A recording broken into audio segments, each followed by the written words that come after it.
Olá pessoal, sou Cristiano Moreno, fundador de uma consultoria de recursos humanos. É um prazer estar aqui nesse espaço criado pela HR Rocks. A gente está trazendo aí um tema bastante relevante de carreira. Carreira é um tema que nunca sai de moda. Em alguns momentos ele é mais discutido do que outros, mas eu diria que é um assunto cujo interesse ele é contínuo, né, para as pessoas que estão no início da carreira, no meio, no final. Então é sempre um tema relevante para ser discutido.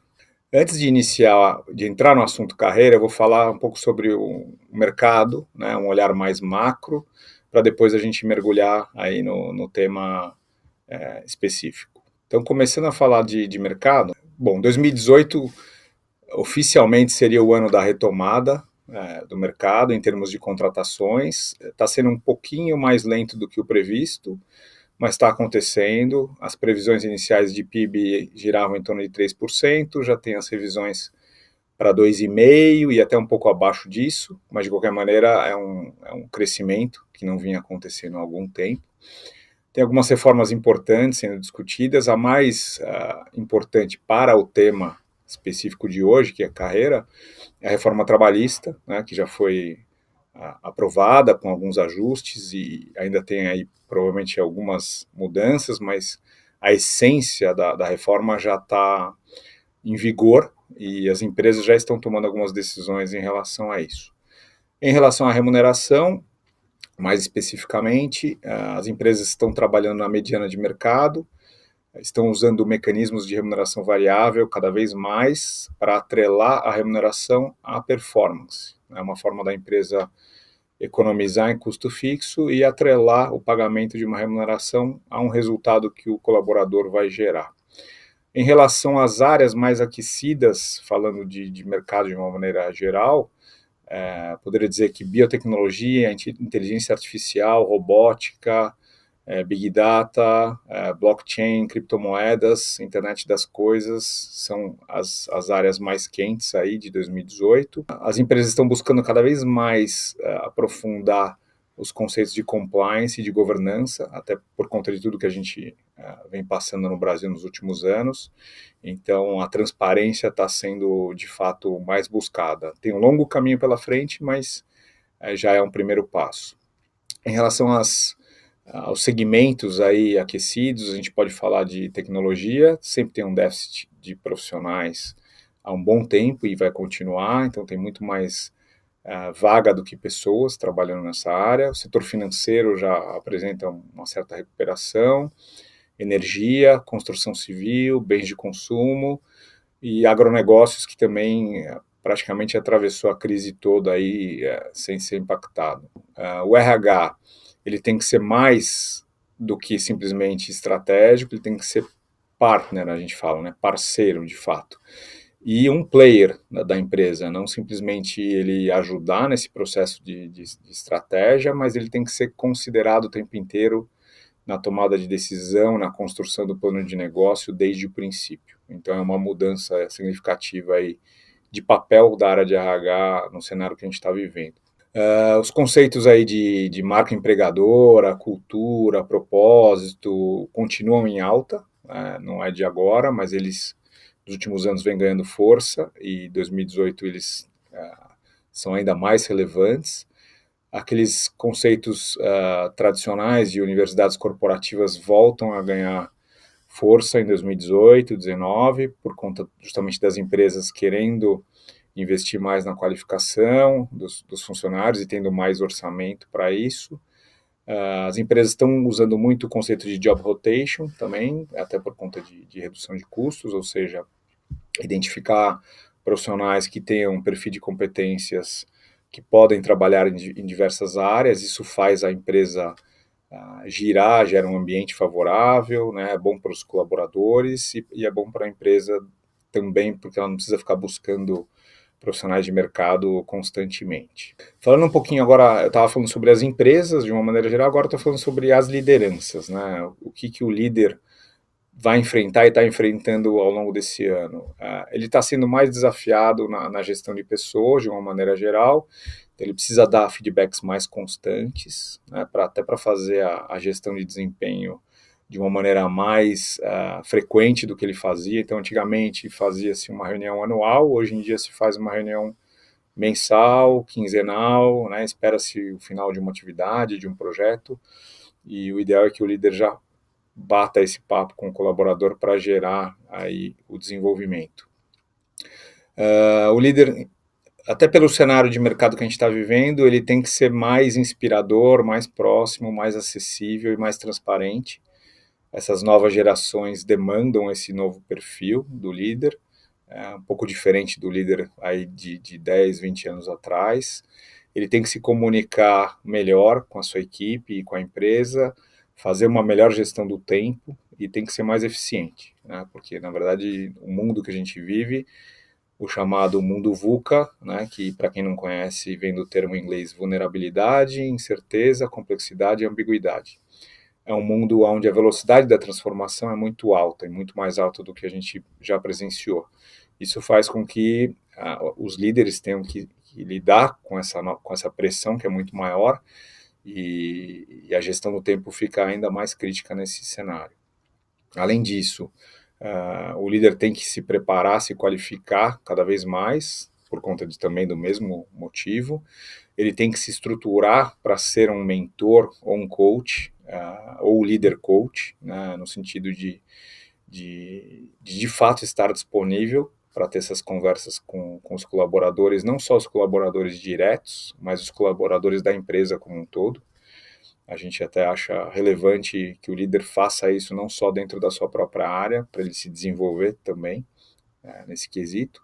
As equipes continuam muito enxutas por conta desse cenário adverso que a gente passou nos últimos anos, e muito competitivas, né, porque as pessoas que sobrevivem dentro desse cenário são as melhores, e elas têm um nível de exigência super alto, né? Isso faz com que o líder tenha que estar cada vez mais preparado. Falando agora dos profissionais, né, dos colaboradores, eles têm que pensar nas suas carreiras e não simplesmente esperar que a empresa ou os líderes o façam.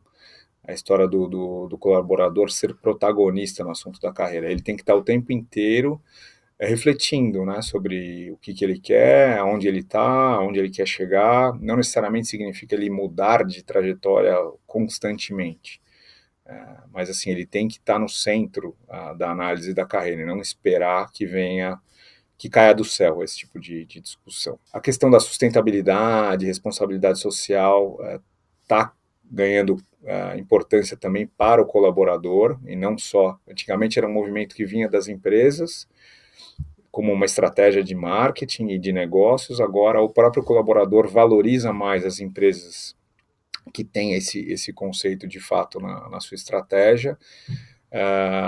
Em relação às equipes, as áreas dentro de uma organização, existe uma tendência aí de cocriação, co-construção, né, que é o conceito da economia colaborativa, né, só que dentro do contexto de uma empresa. Então, cada vez mais, o colaborador ele é desafiado nesse sentido de construir junto com pares, né, e chegar a soluções de uma maneira conjunta, e não simplesmente ele ser o grande especialista de algum assunto e trazer uma solução encaixotada, sem levar em consideração todos os agentes da organização. Em relação às principais competências que um colaborador precisa ter nesse cenário que a gente está vivendo, eu citaria aqui as 6 mais relevantes. Então, resiliência, talvez seja a mais importante de todas para lidar com esse cenário que a gente vive, capacidade analítica, comunicação, portabilidade, habilidade socioemocional e autoconhecimento. Então, se o colaborador tiver consciência dessas competências, mesmo sabendo que ele pode ter algum gap maior em uma ou em outra, significa que ele vai estar na frente dos outros que não se preocupam tanto com o desenvolvimento. Pesquisa de clima nesse cenário que a gente está vivendo faz com que o colaborador tenha uma crítica mais baixa do que o normal, ou seja, ele já está satisfeito de estar trabalhando e de continuar crescendo do ponto de vista de carreira. Então, quando uma empresa aplica uma pesquisa de clima nesse cenário, a tendência é que o resultado da crítica fique mais amenizado diante desse cenário. Alguns temas continuam quentes, como home office, jornada reduzida, qualidade de vida, saúde mental, por conta desse novo mundo que a gente está vivendo. Não é uma novidade, mas cada ano que passa isso é mais visível dentro das organizações. A legislação trabalhista também trouxe um certo respaldo para que as empresas avancem nesse caminho e não simplesmente assumam riscos nesse cenário. Eu já falei sobre o olhar macro, que é o contexto de mercado e as tendências de forma geral. Agora eu vou falar sobre a carreira, né, o olhar micro. Então, para começar, o que é carreira? Tem inúmeras definições sobre esse assunto, mas carreira nada mais é do que uma trajetória profissional. Né? Se você pega a tua história profissional, as mudanças de rota, mudanças de área, ou uma carreira mais contínua, mais estável, do início ao fim, isso é carreira. Primeiro ponto é falar sobre os principais pilares, né? A gente fala que tem 3 grandes pilares de carreira. O primeiro deles é interno, ou seja, é o profissional saber quais são os seus valores, né? A sua espinha de valores, a sua personalidade. Segundo, a gente chama de sonhos e objetivos, ou projetos de vida. E o terceiro é a questão mais de mercado, né? Oportunidades de mercado, o seu networking. E se você considera esses 3 pilares que são simultâneos, tem um conceito que liga os 3, que é o conceito do autoconhecimento.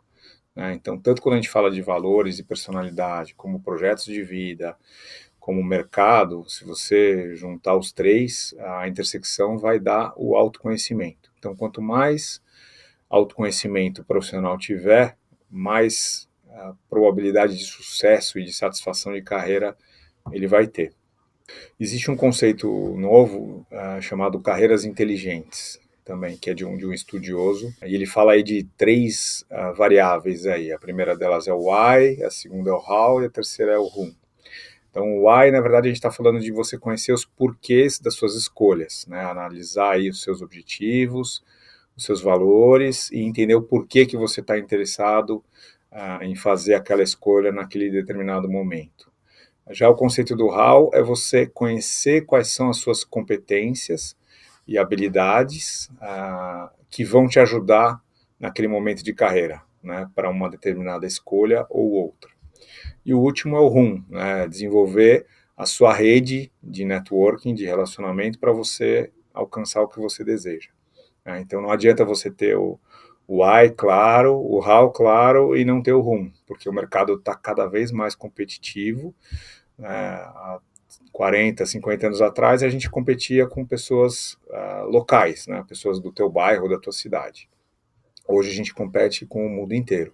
Então, o profissional que está saindo de uma escola, de uma faculdade agora, ele concorre com um chinês, um americano, um europeu, um peruano, ou seja, você precisa usar a tua rede de relacionamento também para te ajudar a evoluir na carreira, senão fica muito mais difícil. Falando um pouquinho de história, já comentei um pouquinho no slide anterior, mas as pessoas há 40, 50 anos, os baby boomers chamados, não tinham muita escolha de carreira. Né? Na verdade, era uma questão de destino e de necessidade. Né? A pessoa entrava numa carreira, numa empresa, no setor privado, no setor público, e ela estava fadada a terminar a carreira naquele lugar. Ela gostando ou não, a grande maioria acabava seguindo essa trajetória. Hoje a gente está no momento contrário, né? As pessoas têm muito mais escolhas, têm muito mais liberdade de escolha, né? Então, hoje o profissional ele não busca entrar numa empresa logo que ele sai da faculdade e ficar 35, 40 anos na mesma empresa, na mesma função, na mesma atividade. ele busca exatamente o contrário. Tem algumas pessoas que têm uma personalidade, um perfil mais estável do que outras, mas a grande maioria hoje tem essa visão mais heterogênea, mais diversificada e mais flexível de carreira. Só que isso tem um lado bom, né, da escolha, da liberdade, etc. Mas o excesso de escolha também pode gerar angústia, né, pode gerar ansiedade e pode deixar as pessoas perdidas também, né? Então tem um psicólogo chamado Barry Schwartz, que ele fala justamente sobre isso. Ele fala do excesso de escolha pode produzir uma certa paralisia na pessoa. Fazendo uma comparação meio esdrúxula, é o mesmo quando a gente chega num estacionamento de um shopping e tem 500 vagas. Não sei se vocês já se depararam com essa situação, que você fica meio perdido. Onde eu vou parar? Perto do elevador? Perto da escada? Perto da janela? Enfim, você fica meio perdido quando você tem muita escolha. E isso é o que está acontecendo hoje também com as pessoas. Então tem que tomar cuidado para saber lidar com esse excesso de escolhas. E por que as pessoas, mesmo quando elas têm já uma certa clareza, um interesse de fazer uma mudança de carreira, elas têm dificuldades, são cautelosas ou têm alguns receios? Por algumas razões, né? Algumas delas são pressão, expectativa da própria família, expectativa da sociedade, dos amigos, do círculo de amizade onde você está inserido, mas principalmente por uma possível sensação de perda de identidade, de status, em relação ao que você era até aquele momento. Então, muitas pessoas pensam que se mudarem de trajetória de carreira, vão jogar fora, jogar no lixo tudo que elas investiram até aquele determinado momento, o que não é uma verdade, né? Independente da escolha a ser tomada, a pessoa vai atuar numa nova função, numa nova área, mas na verdade o presente dela, né, ela nada mais é do que a somatória de todas as experiências e as qualificações que ela se desenvolveu. Então ela nunca vai deixar para trás tudo que ela foi até aquele momento na tomada de decisão de uma mudança de carreira. Basicamente, esses são os principais elementos de pressão aí que fazem as pessoas sofrerem no momento de mudança de carreira. E o que dá sentido ao trabalho? Tem tanto os fatores intrínsecos como os extrínsecos. Os intrínsecos estão mais ligados àquela vontade de fazer a diferença numa atividade, de seguir as nossas paixões, de olhar para os nossos valores e lapidar os nossos talentos. Na verdade, aquela análise de você, de fato, exercer o máximo potencial que você acredita que você tem. Então, isso a gente chama de fator intrínseco. Já os extrínsecos estão mais ligados à questão da remuneração, do status, de adquirir o reconhecimento, o respeito dos colegas dentro da empresa, ou dos teus colegas de infância, do teu círculo de amizade. Então, o sentido do trabalho está ligado, na verdade, à intersecção desses dois fatores. E existe também a famosa discussão do ter em relação ao ser, né? Tem pessoas que são mais voltadas para o ter, outras são mais voltadas para o ser.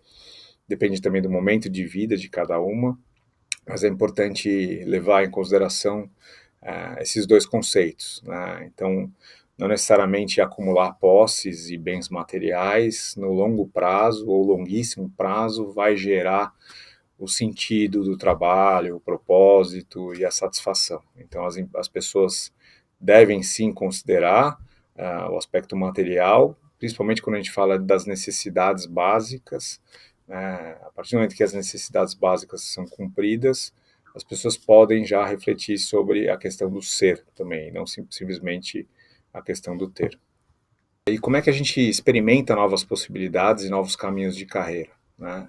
Primeiramente, é importante compreender as fontes de confusão, de anseio e de medo, né, para poder ter mais clareza de como você pode vencer essa etapa.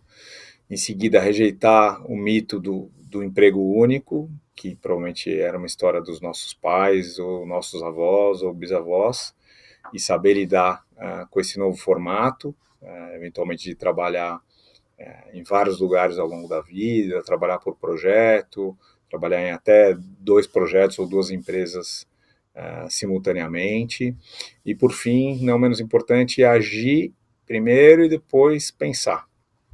Se a gente fica pensando muito, planejando muito, sendo muito cauteloso, a nossa carreira não evolui da maneira como ela poderia, né? Então, uma forma de colocar isso em prática são os períodos sabáticos, né? Então, onde a pessoa tem a oportunidade de refletir, de ter experiências novas, com culturas novas, com lugares diferentes. Isso traz insights e costuma ajudar bastante nesse momento de transição de carreira. Outra forma são os projetos chamados de ramificação, que são projetos temporários. Então, você está numa empresa e você assume um projeto de uma outra área por um período. É uma forma de você começar a testar outras atividades e outras funções sem correr um grande risco, né, de ter que se desligar de uma empresa e assumir um novo desafio. E, por fim, pesquisas convencionais. Então, é conversar com pessoas que trabalham nessa área de interesse, nessa nova área que você possa estar interessado, buscar pesquisas na internet, enfim. Hoje em dia tem plataformas de mentoria também, que você pode trabalhar esse assunto, ou seja, conversar com pessoas que são de diversos segmentos, de diversas atividades, antes de você tomar uma decisão e assumir um risco maior. Para avançar, a gente vai trazer alguns casos reais, para ter um pouco mais de tangibilidade nesses assuntos que são um pouco abstratos. O primeiro deles é o meu caso, até mais fácil de falar. Na na primeira parte da minha vida, eu era uma pessoa muito racional, muito pragmática, muito cartesiana. Então, olhando para trás, no colégio eu tinha facilidade com as matérias de exatas, então, física, matemática, etc. O que me fez escolher a engenharia como graduação. No início eu queria fazer engenharia robótica, que naquela época era já a carreira do futuro, e a gente está vendo hoje que não estavam tão errados, né, com a história da inteligência artificial, apesar de eu não ter seguido, mas eu entrei na faculdade para isso. Logo depois eu já tive uma experiência num laboratório de eletrônica que me fez mudar completamente de ideia. Então eu já saí da robótica, fui para engenharia civil, terminei a faculdade, a escola de engenharia, trabalhei como engenheiro, como calculista estrutural, depois como engenheiro de obra. Foi o suficiente para ver que não era a minha praia, né? Então eu não estava satisfeito com o exercício da minha função. Então foi aí que eu decidi mudar totalmente de carreira e entrar, vamos dizer assim, no mercado das grandes corporações. Só que para isso eu tinha que aprimorar os conhecimentos do idioma inglês. O meu inglês era padrão de colégio, não era fluente. Eu fui morar fora. Quando eu retornei, eu recebi um convite de uma consultoria americana de recursos humanos. Foi aí que eu caí por acidente no RH há 20 anos e não saí mais. Então, praticamente nesses 20 anos, eu era muito focado na minha carreira. Então, eu ainda continuava com aquele grau de pragmatismo, mas eu já estava começando a ser um pouco menos racional, até porque, entrando na área de RH, entrei pela área mais, vamos dizer assim, a gente chama de hard HR e não soft HR, é a parte mais estrutural, de recursos, do que a parte mais humana.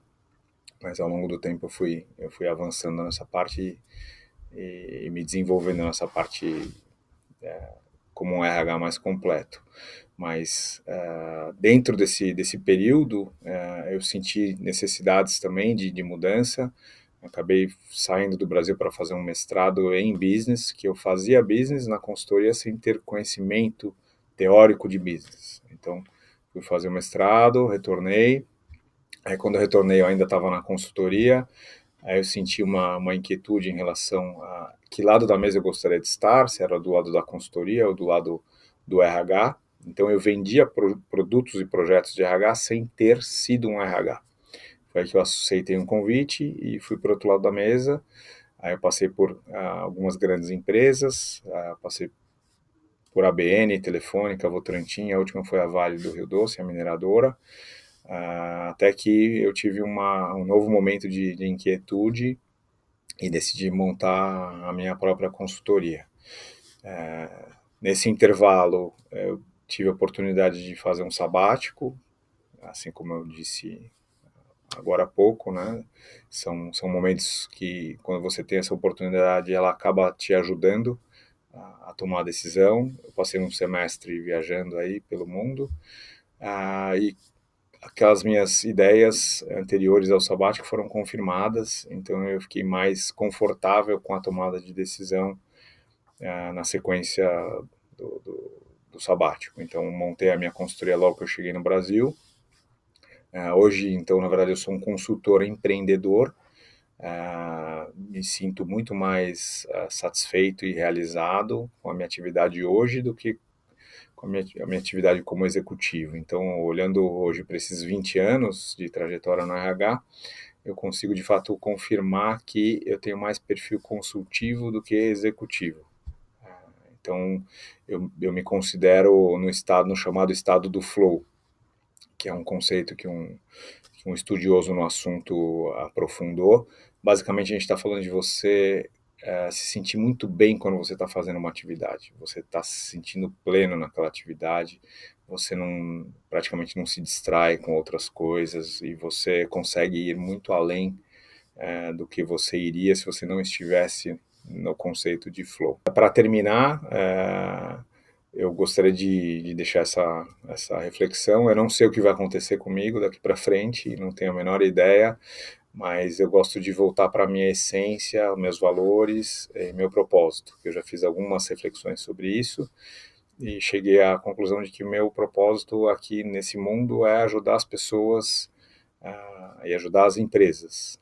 Então, no meu caso, ajudar os profissionais das grandes empresas, das pequenas empresas, das startups, e ajudar as corporações também a evoluírem no sentido no sentido mais amplo aí de gestão de pessoas e de gestão de negócios. Então, eu sei que provavelmente nos próximos 10, 20, 30 anos eu vou estar ainda trabalhando com esse propósito de ajudar os outros, mas eu não sei exatamente em que formato, aonde eu vou estar. Então essa imagem é a imagem do Blade Runner, para quem não viu, é o Blade Runner 2049, que é o segundo filme, né, da série, e ela fala muito sobre esse conflito entre o robô e o humano, né, mas no fundo a mensagem, eu não vou dar spoiler aqui, mas a mensagem é justamente essa, quer dizer, a inteligência artificial vai avançar muito, a robótica, sem dúvida, mas sempre vai precisar de um olhar humano para que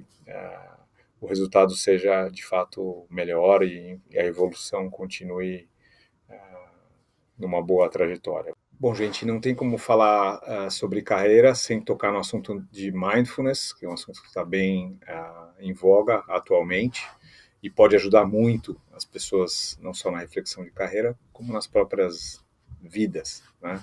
Respectivas vidas. Nada mais é do que uma atenção plena, né?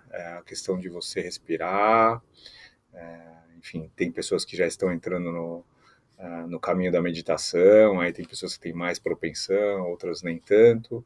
O fato a partir do que você começa a estudar sobre o assunto e praticar o conceito de mindfulness, você vai ter mais concentração, você vai ser mais produtivo e você vai alcançar melhores resultados. Então, é uma boa ferramenta aí para ajudar vocês nas respectivas carreiras, enfim, e vidas profissionais. E para meio que concluir o raciocínio, é importante dizer que uma mudança de carreira, ela implica num certo risco, como qualquer outra mudança, né, que a gente assume durante a nossa vida, gera incerteza e algumas dúvidas, mas não necessariamente uma mudança de carreira precisa ser tão drástica, né? Por exemplo, da engenharia para o RH, que foi o meu caso, pode ser uma mudança de rota e não simplesmente uma mudança de carreira propriamente dita. Uma mudança de rota é uma mudança mais marginal, né, menos impactante de carreira, pode gerar já grandes satisfações e realizações sem ter que fazer dar um cavalinho de pau na carreira e virar 180 graus. Então isso também traz um pouco de serenidade e de calma para as pessoas, né? E nem todo mundo precisa ficar mudando de carreira o tempo inteiro e de uma forma tão drástica. A gente trouxe aqui alguns conceitos que podem facilitar essa mudança. O primeiro deles talvez seja o mais importante, que é a proteção financeira. Então, é muito importante que a pessoa crie um colchão de segurança, uma reserva financeira para esse momento de mudança. É muito comum o fluxo de caixa ser impactado, né, logo depois que a pessoa toma uma decisão como essa.